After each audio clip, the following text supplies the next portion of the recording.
मुंदांखा सावस्रि फाहामगिरि गेदेमा थुनलाइगिरि समाज सिबियारि डॉ अधीर कुमार ब्रह्मनि गोथार सारादुखौ दिनै खुंफुंबाय। कक्राझार बागानसालि गामिनि वार्ड नम्बर 7 नि थागिबि डॉ अधीर कुमार ब्रह्मआ 1956 इं मायथाइनि 24 मार्चखालि दतमा आन्थिहारा गामियाव जोनोम मोन्दोंमोन आरो बोहैथि बोसोरनि 11 मे खालारखालि 69 बोसोर बैसोआव बे बुहुमखौ अरायनि थाखाय नागारलाङो।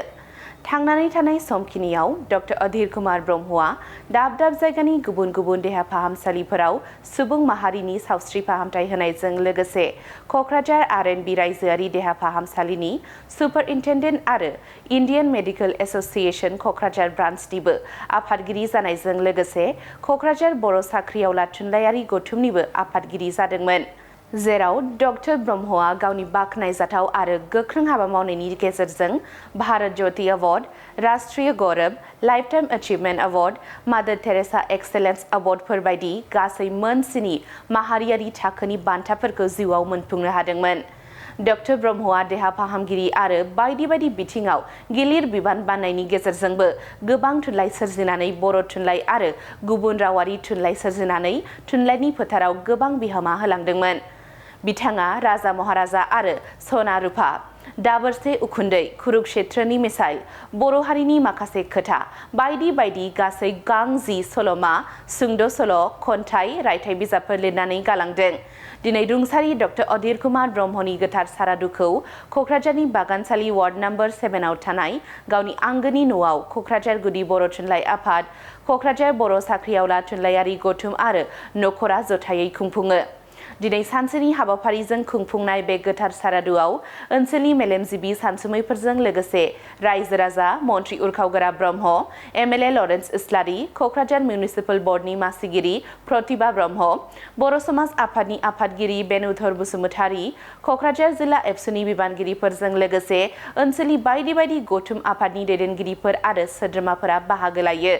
बे समाव डॉ अधीर कुमार ब्रह्मनि जिउ जारिमिननि बागै गावनि असे फंबायजों लोगोसे सुपेन्द्र चन्द्र ब्रह्मनि माखासे बाथ्रा बुंनायखौ खोनासंदो।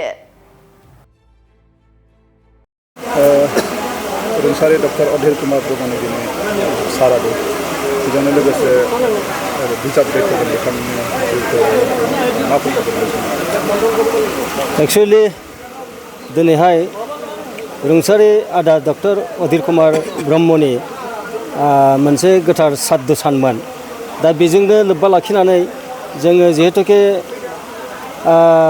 बे आदा रुंसारिया मोनसे समाव जोंनि कक्राझार बड' इमप्लयि लिटारेरि ससाइटिनिबो मोनसे समाव आफादगिरि मोनखाय जोङो बेनि गौथुम आरो बर' थुनलाइ गुदि बर' थुनलाइ आफाद खौसे जानानै मोनसे बिसम्बि दिहुननांगौ होननानै थिरांथा लानाय बायदियै जोङो दिनैहाय मोनसे बिसम्बि दिहुननाय जादों।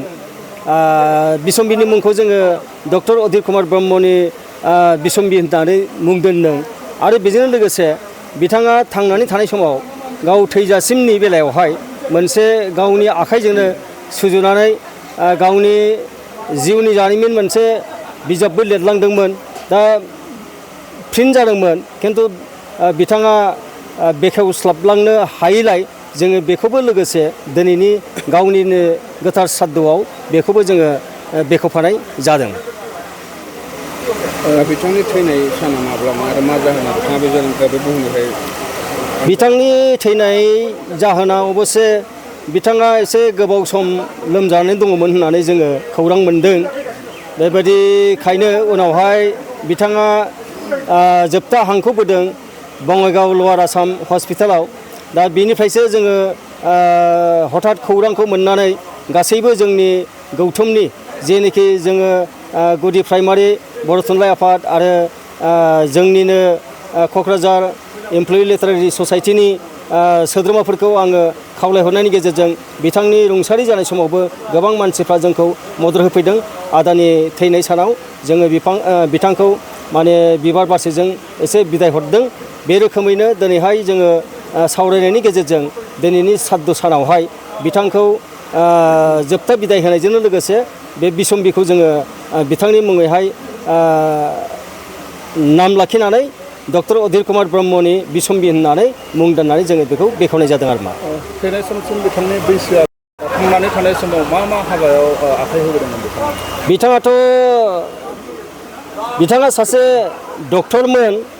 डक्टर जानायलाय बिथाङा प्रमसन जायै मोनसे समाव क'क्राझार हस्पिटालनिबो बिथाङा सुपारिनटेन्डेन्ट जादों आरो डिरेक्टरबो जादों।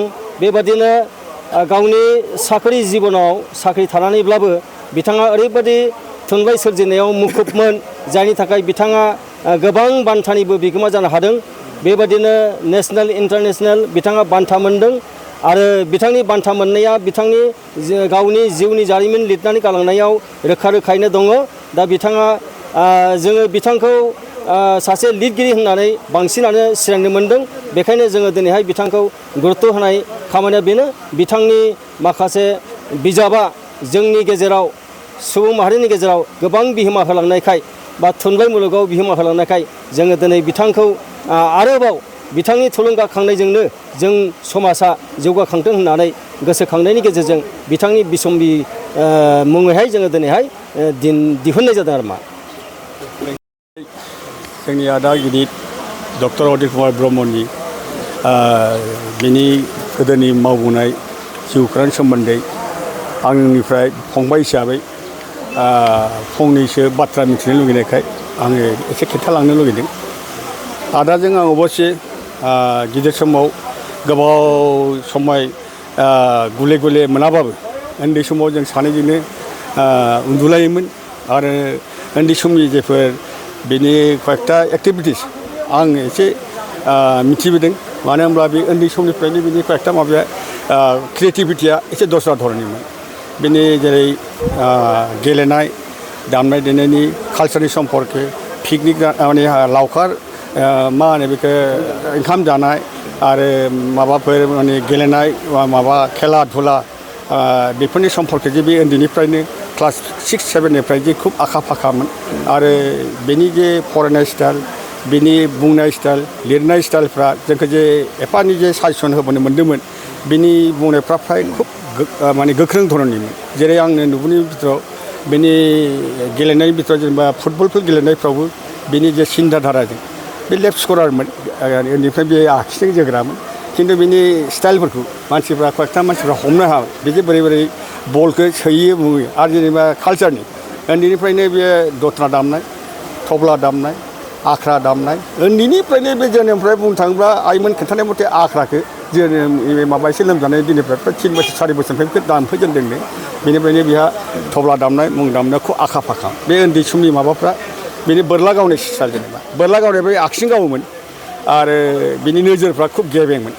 आरो बिनि गिला गेलेनाय बेडमिन्टन गेलेनाय आरो बे ना सारनाय ना बोननाय ओरैबायदि इन्टारेस्टेडमोन माने बुंनो थाङोब्ला माने उन्दै समनि माबाया दुस्टामि माबाफ्रा एसे आलदा आलदामोन आरो जायखौ जोङो दा सानबाबो सानथ्र' हाया।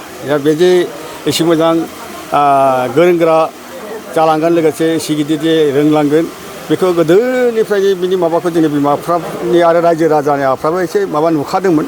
बेयो खुब गोसो गेबें आरो खुब थिक्न आरो खुब बुद्धियाव माबाखामोन आरो प्रत्येकट' माबायावनो बियो जोंखौ साजेसन होबोयोमोन। जेरेखम क्लाब बानायबोनाय लाइब्रेरि बानायबोनाय बोरै लेखा रोंनांगौ बोरै मोजां सात्र जानांगौ बोरै इडुकेटेड जानांगौ बेफोरनि सम्पर्के जोंखौ बुजायबाय थायोमोन।